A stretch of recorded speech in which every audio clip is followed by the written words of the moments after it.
Hello, hello. How's everyone? How's everyone? Thank you for being here. Another episode today for 3Charts at 3 p.m. I'm here with Len and David.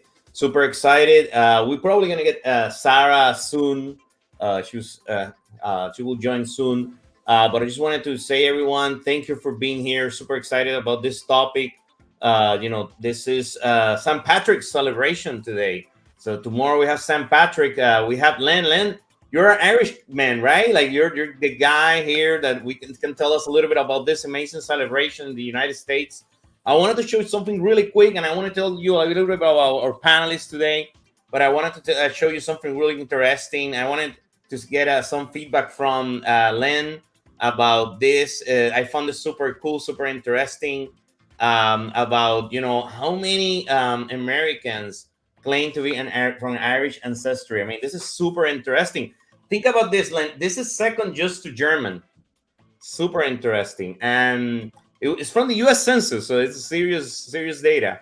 And I know that David is going to show us something that he did with some visualization that he have. Some really cool information. I just wanted to show this really quick. What can you tell me? What do you think is so popular? I mean, when we started doing this, Len, you have no idea how many people register. Super popular. I mean, tomorrow, I mean, around my house, I can see all these bars and places. I mean, I went to get some of this stuff that I have, and I couldn't get almost nothing. It's incredible how popular it is.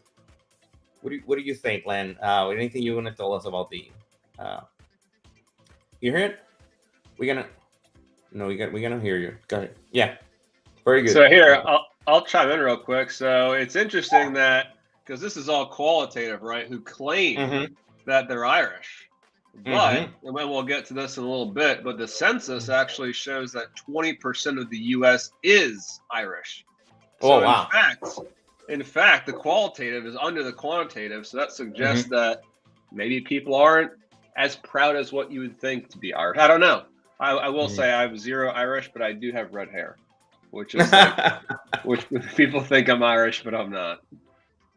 So what do you think, Len? Does your sound good now? No, we cannot. Let me see. Hold on. Can we unmute him, Aaron, or it doesn't? Let's see, because we were hearing right now. Look. No. Well, anyway. Yeah. Okay. It sounds. I mean, it looks like it would sound really intelligent. What do you say? Okay. Yeah.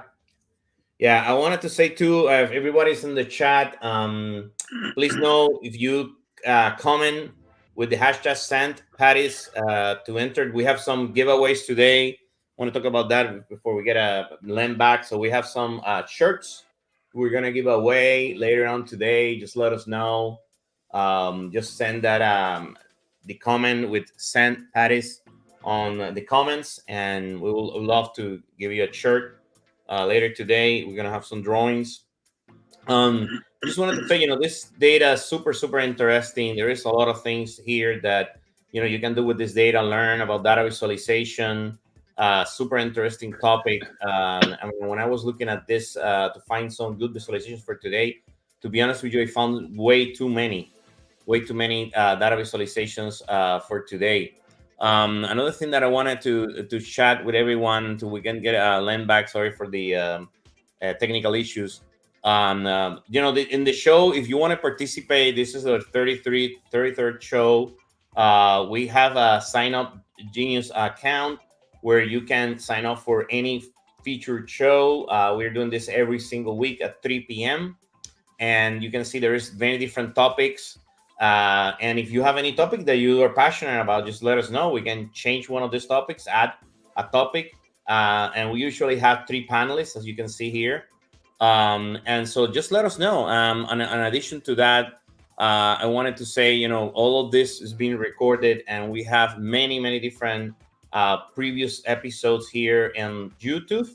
You can find us in YouTube. As you can see, we use many different data, many different episodes. So just let us know.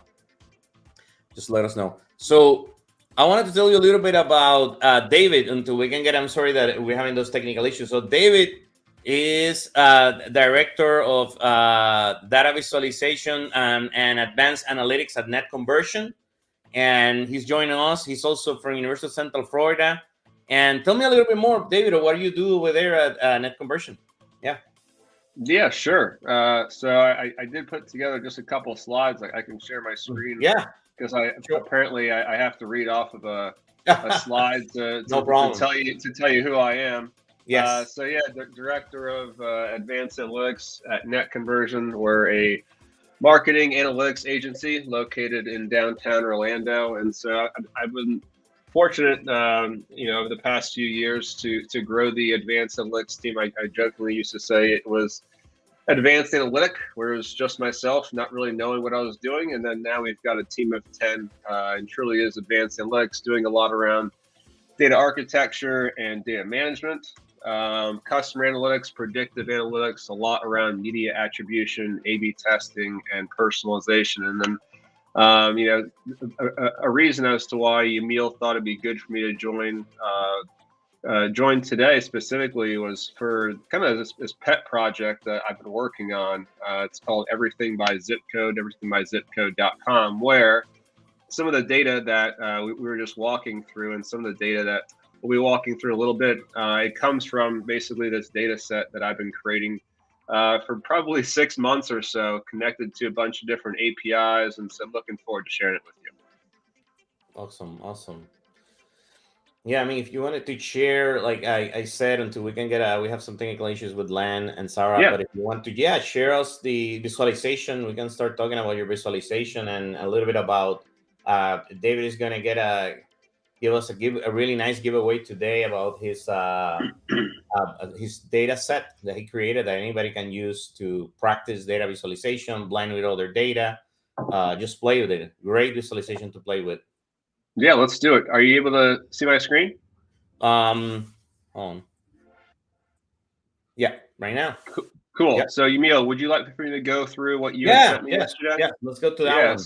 Yeah. So again, it was kind of a perfect fit for this call in terms of what the product that I've been working on. And so Yamil, obviously the theme is St. Patty's Day, and so Yamil sent this over to me a couple of days ago, and this is data that comes from the U.S. Census, and it really just showed Irish ancestry as a percentage of the population. And so if we click this link, it talks a little bit about it, but then there's this Tableau interactive map where it's down to the county in which you can identify where certain regions in which there's a high or low index in terms of Irish population.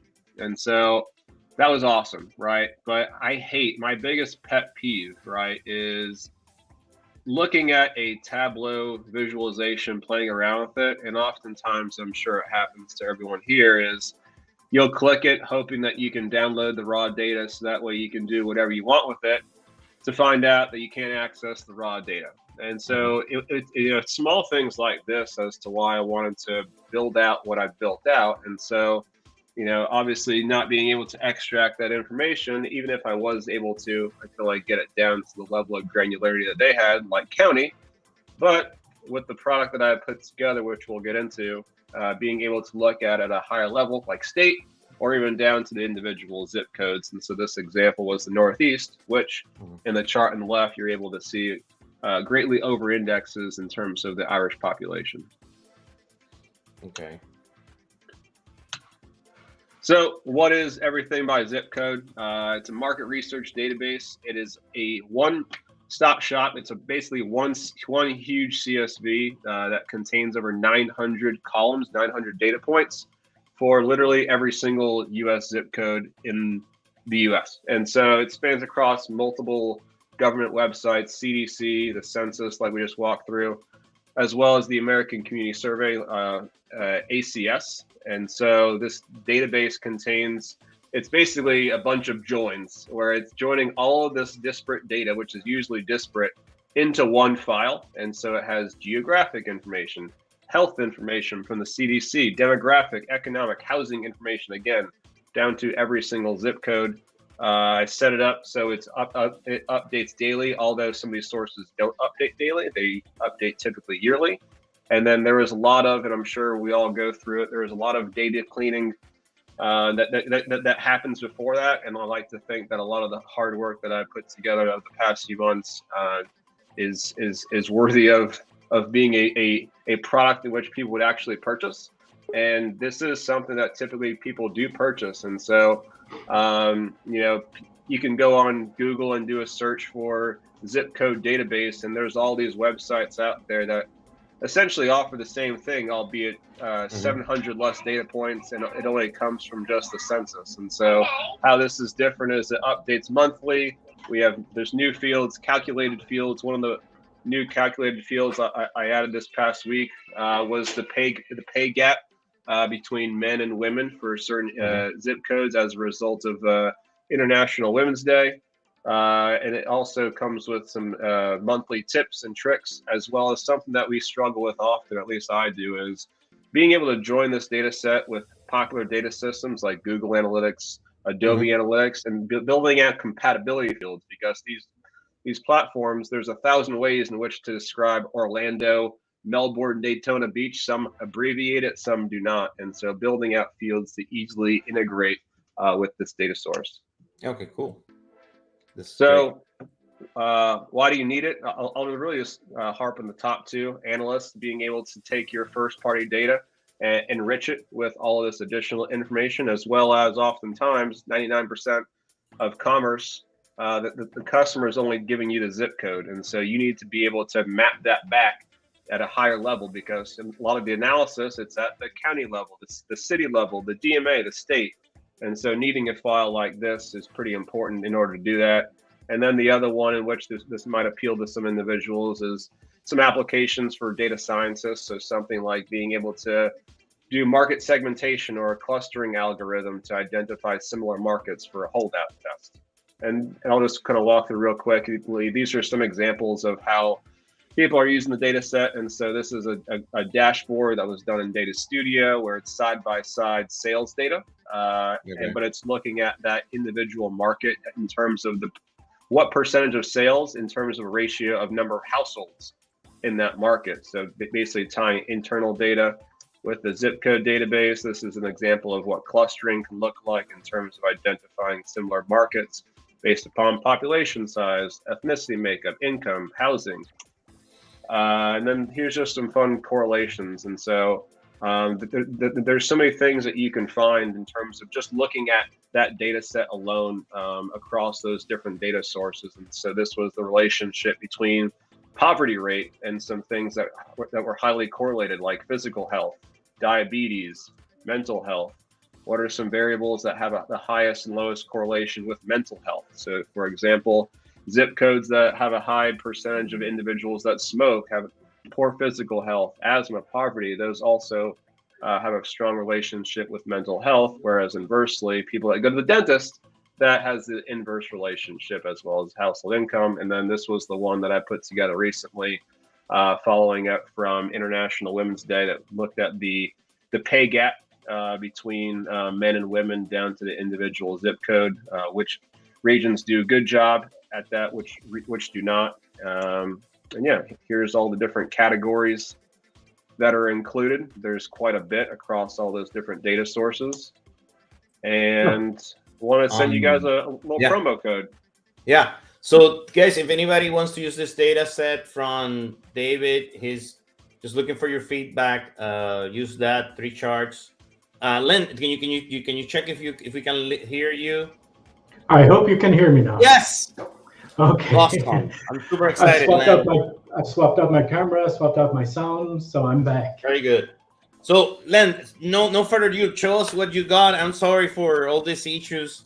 Sure. Just so we can look at your data set. I wanted to say thanks for some people that I've seen in the chat. Pablo Gomez, he's from London. He's joining us from London over there. I mean, thank you, Pablo. We have Aaron, we have Charles, we have Emily, Heather, Charles, another Charles, Saulo from Brazil, Brad, everybody that is on the chat. I'm sorry for all some of the issues today. Not sure something that it never happened actually in many of the shows. I don't understand what's going on today. But yeah, show us your visualization. Thanks, David, for that. I mean, we're gonna share more about David's stuff later on. If you need that. Joe, thank you, Joe, from BizLips. Great show. He have BizLip happy hours. Check that out. Yeah, show us what you got. Okay. See if you can share.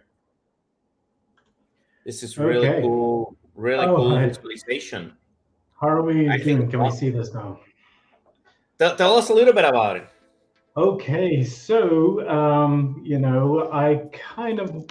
didn't want to go with the whole St. Patrick's Day thing. I know it's St. Patrick's Day, but I said, okay, how about something the Irish love to do, and that's we love to drink. It rains here all the time, and the best thing you can do is drink. So Irish whiskey sales. Not sure if anybody saw this. This was part of Makeover Monday at one point.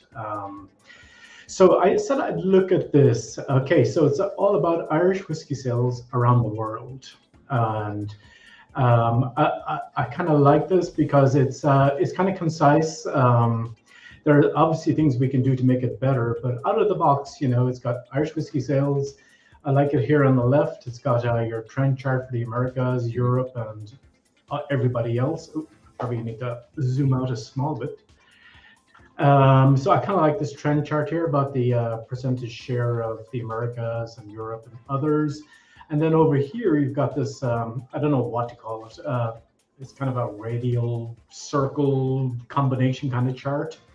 And, there's a little bit of readability issues here, but out of the box, I kind of like the colors because it matches whiskey sales, color of whiskey.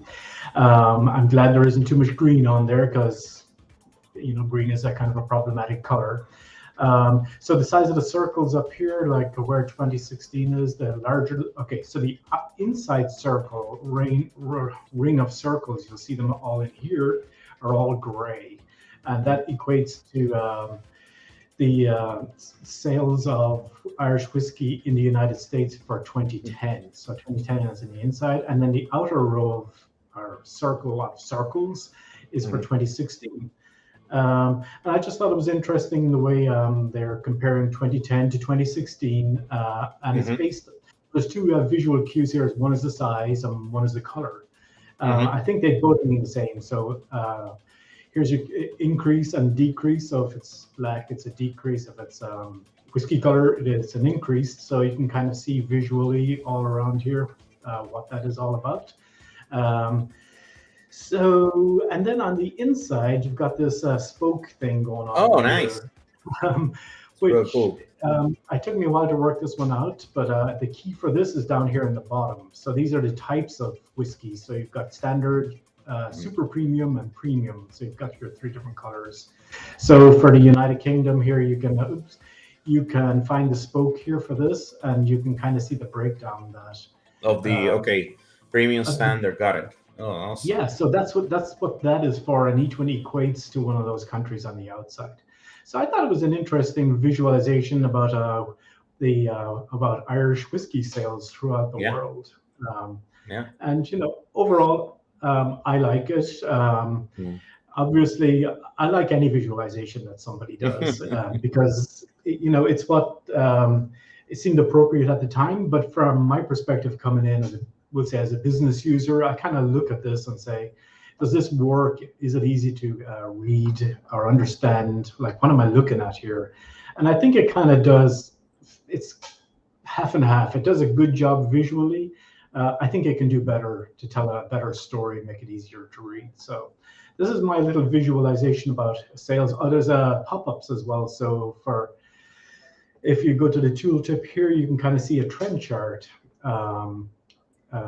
So you can see how the sales have changed in this case, from 1990 to 2015. And you can kind of see how it is. So you can hover over everything and see how it is. So I thought it was kind of interesting. I like the way it, I like the tooltips. I put it in the chat.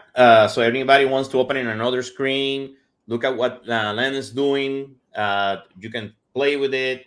Super cool visualization. Let me ask David. David, what is the first question that we always have in the show, and everybody that is on the chat. So this is a mystery chart show. First time that I'm seeing this visualization, same for David, probably same for a lot of you. First question that we have is, what is your first impression? When he opened this screen, what was your first impression, David? What do you think? What was you kind of like, what do you remember as your first impression? My first impression was, I need to sit down for a few minutes and digest this. Yeah, no, and that is what it's all about, right? We want to learn in the show. If this is your first time in the show, what we're trying to do is, like I always tell Len always participate with me in the chat. It's a Len, imagine that you're providing this data visualization to some people in a room, in a business environment. What is the first impression? Can I understand everything? You know, what is the first impression? And the idea is, between all of us, you in the chat, we are here, we can collaborate together. We can make it better. We can learn from each other. Because sometimes what we found is, Len can see something that I didn't imagine. I didn't see that. And it got confused. It was confusing for him. It was confusing maybe for David, but it was not confusing for me. And then we're just trying to learn from each other and collaborate together. And Joe, thank you, Joe, for being here. Joe says, take a few sips and think about that chart. So, you know, that's very interesting. You know, in this type of charts, it looks cool, but maybe you have to take more time to digest, to understand. Tell me, David, what else? What else do you think? Yeah, so the only other thing I would add, and it wasn't necessarily a first impression, more of an initial thought, was one thing I was looking for, which I think would be helpful, is just the data source of where the information is coming from. I just started looking for it because what popped into my head was, hey, if this information can get down to the zip code level or the county level, DMA level, state level, like, are there correlations between whiskey sales and the percentage of people that are Irish in that market? Oh, that's a good one. Awesome. Oh, we have a surprise here. Pablo Gomez. Oh, Pablo. Hello. Pablo's joining us from London, right? From London. Yes. How are you? Pablo does amazing work too. Thank you, Pablo. I really appreciate it. Pablo, I know Pablo from some of the talks, joining us from London. Pablo, this is your thing. I mean, you're right there with the Irish. You're right there, just so close. I'm very, very, very close, but I don't have any Irish background whatsoever. Yeah. Everybody does. Everybody's Irish tomorrow. So many, yeah. No, not me. Believe me, not me.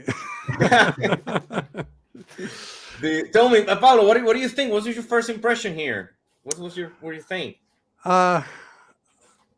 First of all, I like it's kind of simple in one way. I didn't have actually the chance to hear what you were saying because I was actually joining the session. The problem with radio charts is sometimes it's difficult to actually understand or follow the actual story. I mean, they may look really nice, and I have done quite a few of those. But unless you actually do the interactivities that you're actually doing at the moment, it's sometimes it's difficult to actually get some information out of it. So if you're going to use it on a print version, for example, or something like that, it has to be very, very simple, very easy to understand. Personally, yeah, one thing. Go ahead, Len. Go ahead. No, Len, go ahead. Yes. Well, I was looking at this on my screen here, and I wouldn't have made this myself, but I stay away from circles as much as I can. But I found when I was going around the circles here on the right-hand side, just with my eye going around, I felt like the center, that spiky thing in the center, that radial thing, was grabbing my attention. It's like, I think it's an optical illusion. It's kind of strobing in my face. So I'm trying to read this like Bulgaria, Australia, and my eye has just been pulled in here to the center, and it's very distracting. So that's kind of like an eye test that I would do is, okay, I'm reading this, but is there something else is there something else vying for my attention? And in this case, it's this radial thing in the middle. Optically, it's just pulling me in there. And it's taking me away from this visualization stuff on the right. Other stuff that I don't like are circles to do comparisons, like 2010 to 2016. Okay, we're doing proportional sizings here. It's like, but this small circle is proportionally smaller to the bigger circle. And as humans, it's very difficult for us to kind of work out how much, especially here with Ireland, how much different is that? They look almost the same. So it's almost like it needs a different type of chart to represent it. Stay away from circles. It's just very hard to compare stuff. And I do have an idea for what you could use to represent this, but I'll let you guys talk about it and see if you can come up with a different way to represent these circles. Yeah. Correct. So I think, the third question that we want to go through this one. If you're in the chat, let us know what you think too.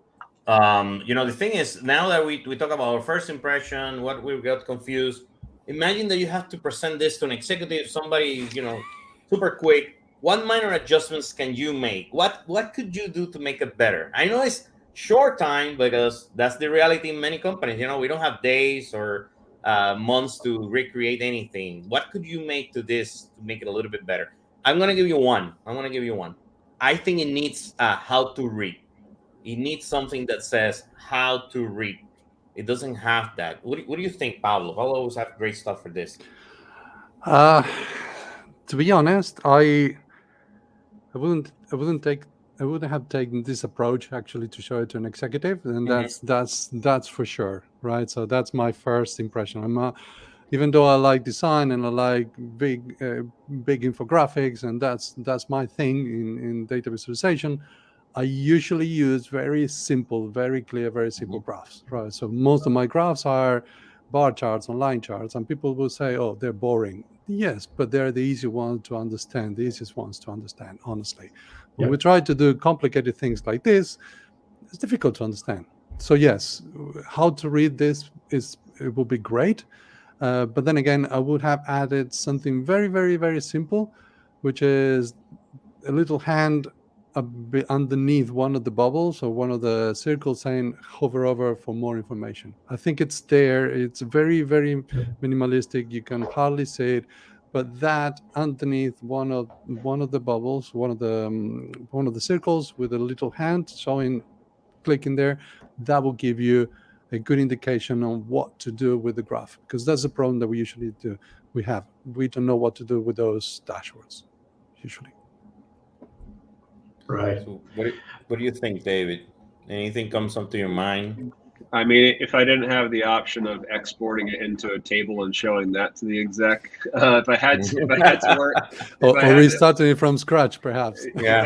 If I had to work off of this, kind of to what Pablo said, I would have something that's dynamic, where if I click into the United States, it would tell me exactly what I'm seeing, like basically pulling in the data label and says United States, exactly that. But instead of hovering over it, maybe put it somewhere else where I don't have to necessarily hover over it. It just tells me, hey, this is kind of what you're seeing.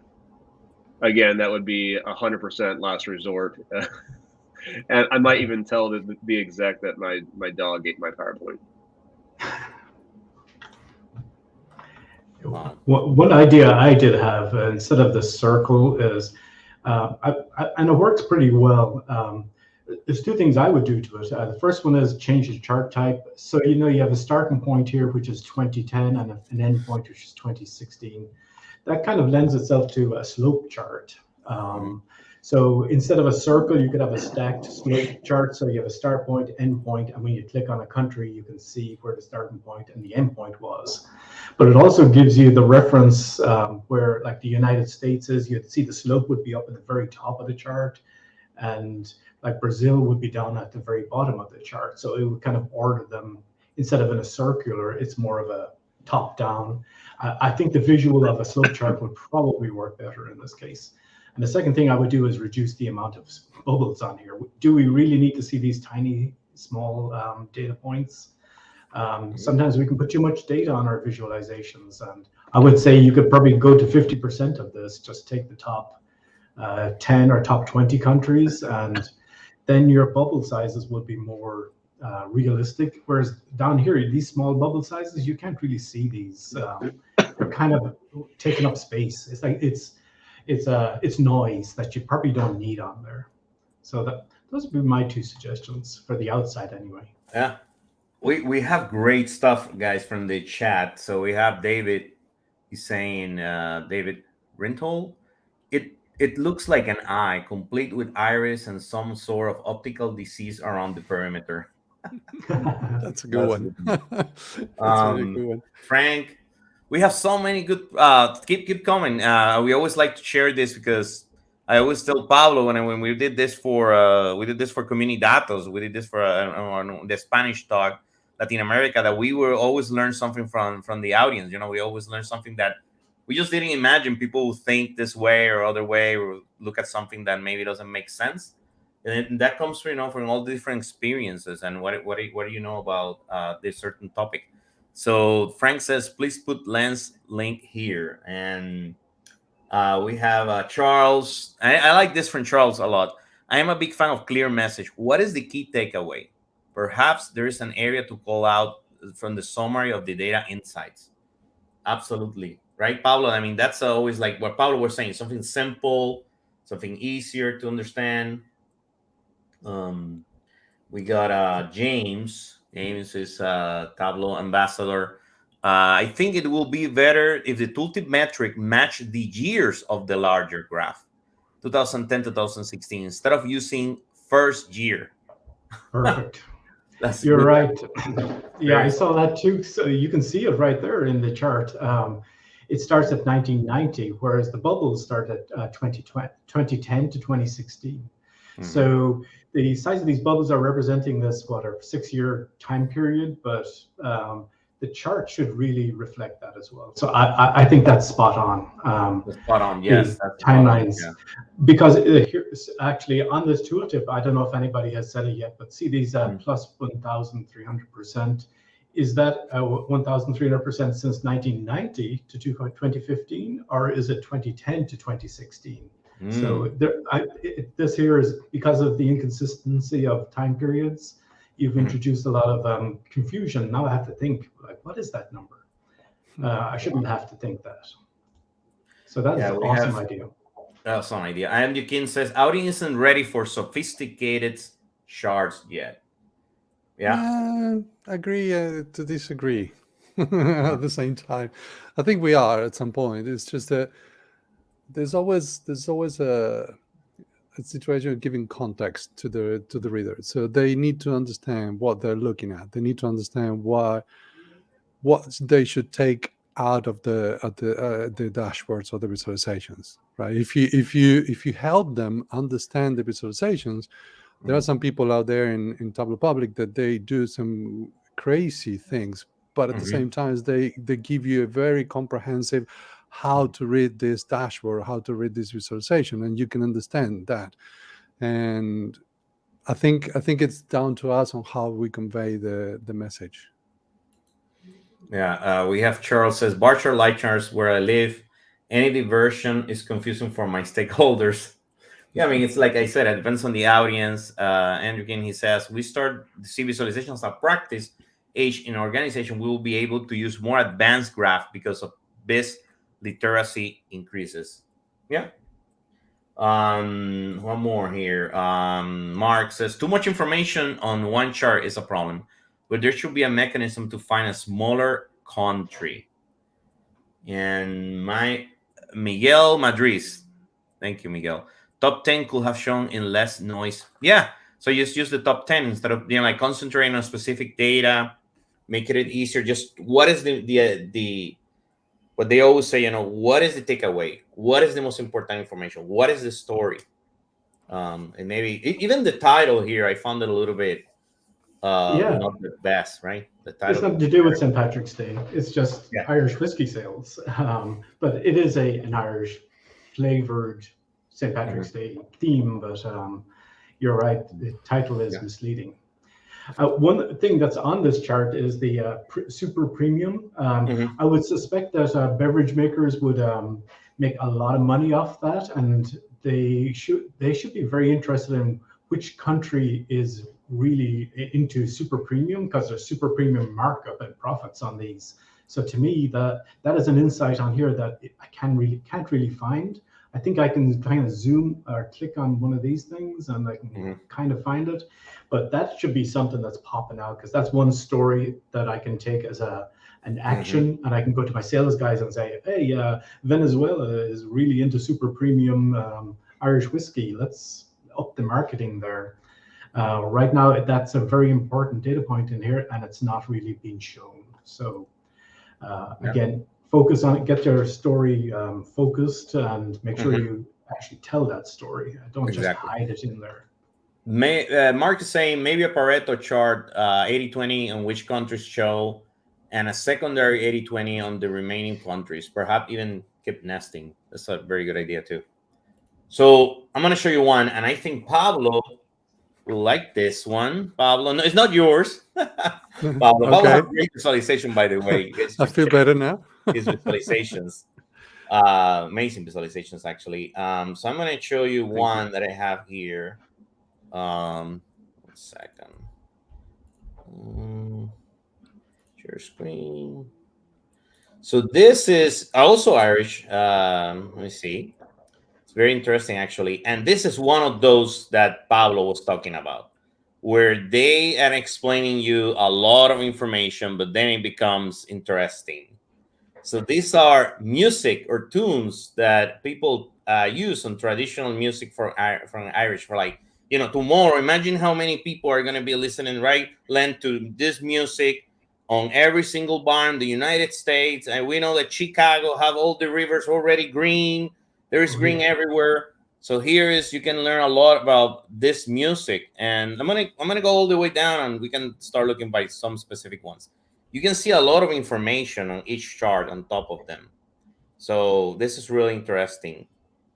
And it keeps coming. I really like this one, in my opinion. This is my favorite, this type of charts.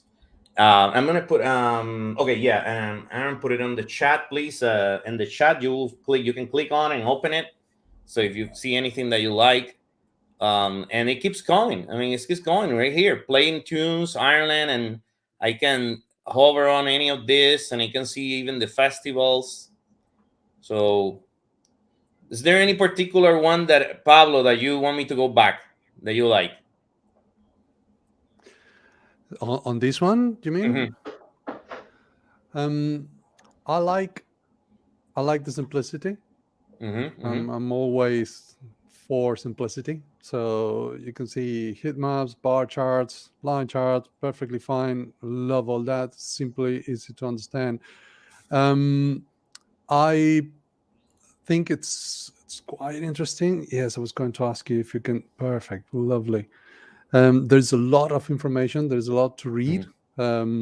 Sometimes too much to read. It's depending on the audience. Sometimes it's good. Sometimes it's not that good. I personally try to get a good balance in terms of the amount of text that I put on my visualizations, but that's a very, very personal opinion. Some people don't use any text at all. Some people put way too much text, perhaps a little bit too much on this one. But I like the consistency in the colors. I like the simplicity on the graphs as well. I think it's, like I said, it invites you to actually go further down or scroll down and continue reading and continue going into more detail. Perhaps at the beginning, can we scroll all the way up to the beginning? Yeah. For a second. No, I really like what you said about and the same for me. I love that it was almost the same color all the way, right? Then it changed to a lot of colors, so I don't have to relearn the colors again. Okay, what do they mean? What does these colors mean? I mean, I was able to look at the colors first and know, and start learning about the same colors mean the same things. It's pretty cool. Absolutely. When you click on the eye, for example, above tunes, what happens? Let's see. I guess it will open some sort of a dialog box. Yeah, it went somewhere else. I don't know. I'm not sure because it doesn't tell you.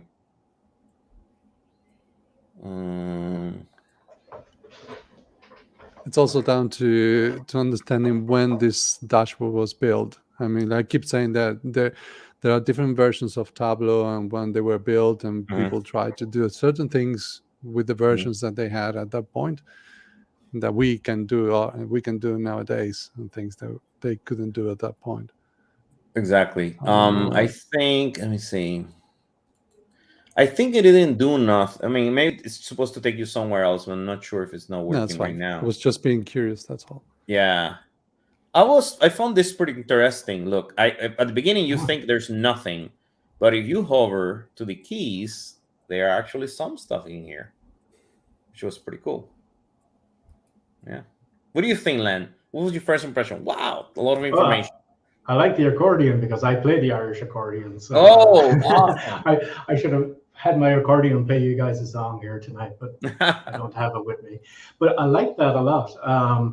But again, I like the colors, the fact that it's not green. I know I'm Irish and everybody looks for green, but a green is a problematic color for data visualizations. So I kind of like this neutral orange color. It kind of works because it is part of our flag. That's interesting with the clicking on the buttons. That's I know some of these guys. Yeah. But yeah, that's interesting. I like the line chart. Just below this, I really like that because it's clear. It's got the call outs with text. Every December there's a drop in searches. So there's some insights in there. You're not just giving people a line chart. You're actually giving them some insights from your perspective as an analyst. So I like that. Pointing out the key things and that's helping me as a consumer to not spend too much brain time trying to understand the chart, because you as an analyst, you've created this and you've done the hard work, hopefully, and you've gotten 99% of the insights and you've put them there. So that helps me, and maybe that 1% of the insights you've missed, that I'll have time to actually see those. So so I really like an annotated line chart like this. So from the chat, they said this is the gold, Irish gold. They were saying some Irish gold. I mean, that's funny. Irish Bitcoin going down in the last few weeks. Don't get me started, Pablo. Oh no, please don't. Let's not talk about Bitcoin or cryptocurrency. No. That's for a different podcast. Definitely. Well, we already have one. We already have a show with that last year about my cryptocurrencies, and they were these two guys. You guys can find it on YouTube. They actually are crypto miners. So two of them were with us, and they actually they do data visualization and do data, and they are both of them crypto miners. So they have at their home some minings over there, so some rigs to mine Bitcoin and Ethereum. So we did that. It was a lot of fun. I'm sure they were a lot more enthusiastic last year than what they would be if they were to do it again right now. Yeah, it will pick up again. What was your first impression, David, when I just started moving down and showing this visualization? The first thing I tried to do, and this would have been just like holy grail, is looking to see if I can, if all these interactive charts were interactive with one another. So if I was able to select a given time horizon in that trended chart, you're able to do it. But I was hoping to see if the charts below it would also update to reflect that time frame, and then vice versa, being able to drill into a certain region and then everything else update. It wasn't there, but would have been icing on the cake. But it is very nice, and all the points that Pablo made were great. Yeah, I like this one. This is my favorite, Pablo, because you're saving time. I mean, space and time. Like right here, I am getting all these totals on the bottom and on the right. So this is something that I use personally myself. I've used in companies when I used to work, and David knows this at Universal. So we used to use something like this when we were trying to do like ticket sales, and we had ticket sales for the parks, and we wanted to see, for example, imagine that this is the months here, and you want to see the ticket sales, and then maybe this is the weeks of the year, and then you want to see what is the total. So here you can see the totals on this side.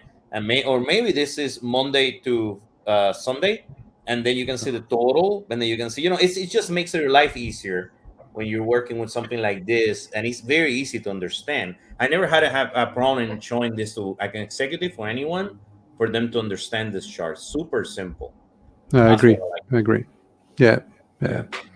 Agree. The only thing I will say about that specific part is that the bar chart colors doesn't match the colors of the heat map, for example.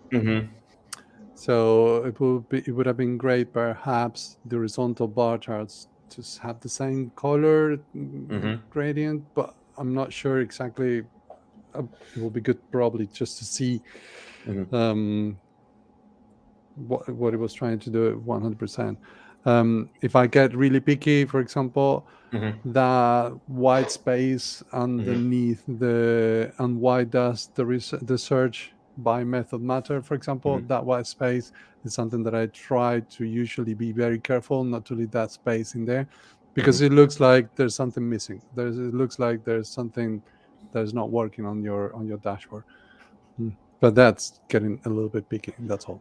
Yeah, if there's anything I would change, well, I wouldn't say change, but I think the gradient on, like, would say on the real, the very top line, the gradient is very close. The delineations between each year, the colors are very close, so close that on my screen it looks like 16, 17, 18, and 19 are the same, but they're not really. So I'm kind of having to work just a little bit too much to see that, 17 is different from 16. So I would kind of increase the gradient boxes there so that there's a bit more of a contrast between the different segments. And on that, I would say, well, what is the value of from unclassified down? It's all pretty much washed out. So I'm not seeing any value there. So it's like, why are they even here then if they're if it's all grays and very light oranges? So I don't know how you would fix that. You could possibly have the gradient across the whole chart, not just or maybe across each line. So a reel could have the gradient from 2012 to 20, and then Jig could reset and do its gradient. So each one would have a gradient from light to dark, and that way you can kind of see each year popping within each type of music. Otherwise, I don't see any value to anything with unclassified and down from there. So let's just be nitpicky. There's a lot of white space. A lot of white space, yes. That's not adding any value in this case. One of the things that I remember I did, and I think this is very helpful if anybody in the chat or anybody's using this for sales, is to include. You can include. Imagine that you have a drop down here on the side, which shows you the sales or the rank. What I'm saying about the rank is, so here imagine that this 1.1 million is sales. Right? The user can see the sales, right? But what about if I have a drop down and can tell me, okay, if this was Monday to Sunday, what is my top selling day? And then you can see if you have a rank 1 to 10, 1 to 7, okay, I can identify what is that top selling day or year, or like that rank versus sales. It can help you out, and then you can see it faster. So that's something that I used to do a lot. What do you think about that, Pablo, about the rankings? It could be a good idea if you're thinking on interaction. But I think the way this visualization was built, it's more of a kind of an infographic printing visualization than an interactive visualization. So it's like one of those things, one of those vises that you actually go all the way from the top to the bottom, and you get some information and you read, but you hardly interact with the visualization itself. It's not like an executive dashboard that we're going to show, and basically, yes, they want to slice and dice the information in different ways or see it in different ways, and then you create parameters, and then you give them the opportunity or the possibility to actually change that information on the graphs. It's pretty much static in my point of view for this graph, for this vis, basically. Correct. But you're right. I mean, here it doesn't add any value. It's almost the same thing, right? It's just hard to get anything out of this here in the middle. I mean, at least it's ranked. It's ranked on top here. You can see there's rank right here. This here on the right is ranked. So I can see it's real and jig. Those are the top ones. So it's ranked this way right here. But in here, if you want to see which one is like the rank, then it would be helpful to have 1, 2, 3, 4, 5, 6, like whatever is the rank to have it on the hover or something. Just if you want to know what year was in some cases. Yeah. Like I think you just said it or a minute ago. It's kind of redundant in a sense that the conditional formatting, the gradient, basically tells the exact same story as the bar chart. So I wonder what this would look like if the conditional formatting was for every single row. So that way you can easily see for the lower volume ones how it's trending over time. Exactly. What I do like though is that the labels are only on the higher values rather than on every single bar chart. Correct. Which many people tend to add the values on every single bar chart, but in this case, it's actually specifically focusing on the top 2 for the horizontal bar charts, for example, and the higher value. Yes, on that one, and that gives very simple clarity. Yeah. So just trying to do what the other chart was not doing, of telling the story of those specific points, right? Yeah, that's right. Let's see this one. Let's see this one at the end. So here are the festivals. This one sounds interesting. So this is the months of the year. Is that right? Yeah. It makes total sense. Having lived in Ireland, it's like the sunniest and the driest months of the year, July, August, September. So of course I'd expect to see most music festivals because they're outdoors, typically in the streets. So that makes total sense there. So it might be interesting to have some kind of a correlation with the weather, if it's raining or not, which months of the year are more conducive to running a festival. But from that, it's obvious it's July, August, September. Okay. Interesting. Let me see. I'm gonna click here, see if it does what it does. Not sure if it does anything. Try the US and see what happens. Oh, okay, good. Okay. And we can hover here and see. This makes sense. So if you go to that census visualization that David was showing, David, right? This is where the concentration is, right? So that makes sense. Yeah. It's pretty small. I don't know. I feel like it's too small too. Yeah, there's a usability problem there. So as a business user, if this was a business dashboard, I'd have problems with that because it's a whole bunch of orange, but I want to zoom in. Like show me Rhode Island. I can't get in there. So you need to put it in some zooming, or you need to remove Alaska since Alaska doesn't have. See, Alaska, it should be out. Because there's nothing in there, and then this would be bigger. Just give them more space, I think. Let's see, UK.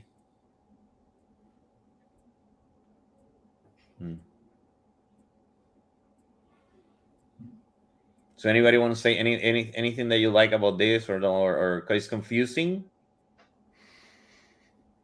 I would have to say probably the proportions would have given more space for either the map or making the bar chart a little bit bigger. There's a lot of space between the bar chart and the maps, unused space, for example. You're talking about this space here, right? Yeah, that space as well.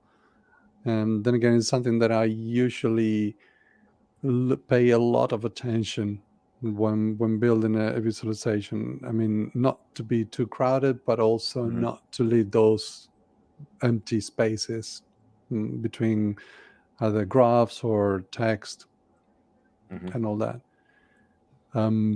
Perhaps using bigger bubbles on the map. I think it could emphasize a little bit bigger, even though if they overlap and all that stuff. We just want to see not exactly the cities, but the areas where in the maps where the actual festivals are taking place. Like when you went to USA, you're not going to look at every single one of the cities, but the East Coast, there you go. The Boston East Coast area is the one that they have most of the festivals. And perhaps getting a bigger bubbles would have been even much better. Then again, simple idea. The same with the months where the festivals are. There's nothing wrong with overlapping like Venn diagram sort of bubbles on that one as well. It looks good. You make it semi-transparent and with a nice border and just the way they have done it, but just a little bit bigger. It gives a good idea visually. Maybe. Yeah. Yeah, I know we're running out of time, but you could probably put the horizontal bar chart and the bubbles on the one row, I guess, and then have a map being full width on the screen. And that would, in the case of the US, give it enough room to render. So True. I think it's just a use of space right here. It was not efficient. So I think just moving these guys around would give you a better dashboard experience. Correct. And you can see this a USA here. I don't know if it makes any difference. I don't know. I will do it in a different way or just not put it there. I'm looking in the chat real quick. Season because let me see. We have here James Emery. Thank you, James, for being here again. Seasons could be color coded on map, and he said take Alaska out.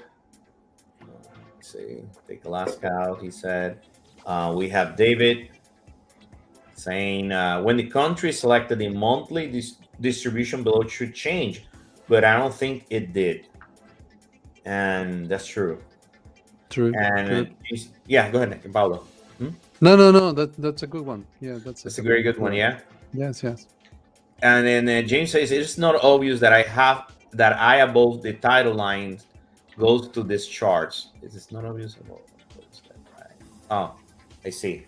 So he's talking about this here. Yeah, it may be too far, and it's just but apparently when you click on it, let me see, I'm gonna click on it, but I don't. Oh, cool! Finally, this is what is not working in the other ones.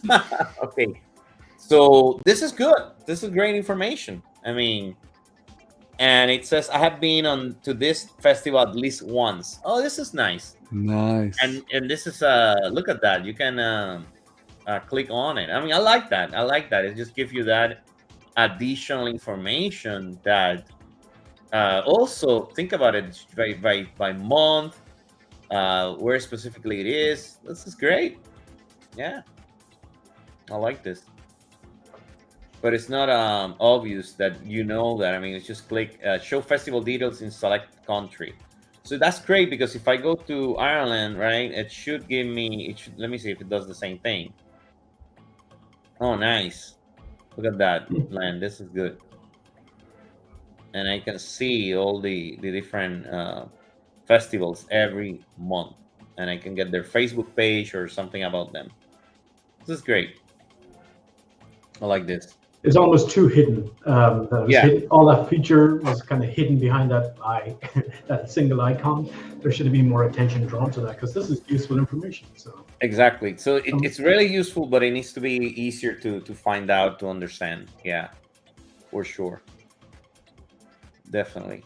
We're almost at the end. I wanted to hold on a second here, everyone. Oh, goodness. Want to make sure I can go to this other page that I have. I just wanted to say, everyone, this from David. Make sure you go here. Really cool information that David is giving us. He's going to give us, I think we put it in the chat. I think it's 3Charts. Right, David? Yep, I already got 5 people that use the promo code, so thank you. Appreciate it. And the only thing I ask is any sort of qualitative feedback. You can reach out to me on LinkedIn or just use that contact form. I really appreciate it. And thank you for having me. Very good. Thank you. And I wanted to say, I wanted to show a little bit about Len. I know that he joined on late, but I wanted to, we have some technical issues, but please follow Len O'Toole and LinkedIn. He also has his website, tons of content down here. I wanted to show incredible content. Good friend of us. He always is with us almost every week. incredible content, as you can see, even for Halloween. I love the Halloween stuff too. Please follow him. Look at the stuff that he has. Great stuff. Pablo, you have the Data Monster, right? Is I do. Data.monster, yes, but it's mainly in Spanish at the moment. No, Yeah, that's so fine. there will be something in English soon, but it's mainly in Spanish. Very good stuff. Just join everyone. Like I said, we have Data Meeting. I wanted to say thanks to Data Meeting for allowing us to do this. We have also tons of content on YouTube for more than 100 videos related to Alteryx, Tableau, Snowflakes. And if you want to see previous videos of the 3 at 3 show, we have it all in YouTube. I want to share also that we're gonna give a giveaway. We have a giveaway tool. Aaron, if you can enable so that people can see who's winning. Who's winning? Let me see. I want to see. Somebody's gonna win soon. Maybe it's Pablo. That would be awkward. Oh, Emily, awesome. So Emily, we're gonna have to send you a shirt soon. I'm gonna do one more. Maybe it's Joe. And they're gonna tell me that I did it for them, for all of them. Let's see. Oh, Charles, awesome. Charles, that's awesome. So we'll send you a shirt, and we reach out to you soon. We're just testing this, to be honest with you, the first time testing this new tool for giveaways. But I just wanted to say thank you to everyone. Thank you to David, Len, Pablo. You saved the day, Pablo. I'm gonna have to buy you a couple of beers, probably a pack in the Tableau conference. Anytime.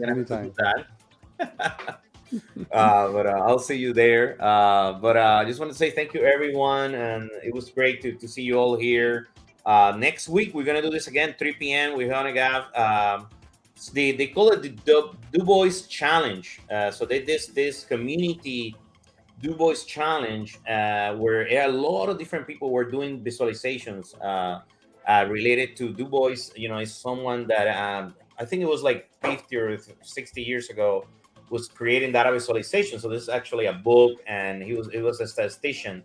And these guys were creating in the community new visualizations related to that one. We're going to have that next week. We're going to have these guys coming here, show us all those visualizations. It's going to be incredible. That's next week at the 3 p.m. same time, Eastern time. And I will see you all there, and enjoy tomorrow. It's going to be great. I'm already ready to go today and tomorrow. After here, I'm probably going to some bars here in my area and in Orlando. Live very close to Disney and Universal Studios, so we have plenty here. Yeah, enjoy. Have a good St. Patrick's Day tomorrow. Thanks, Len, David, and Pablo.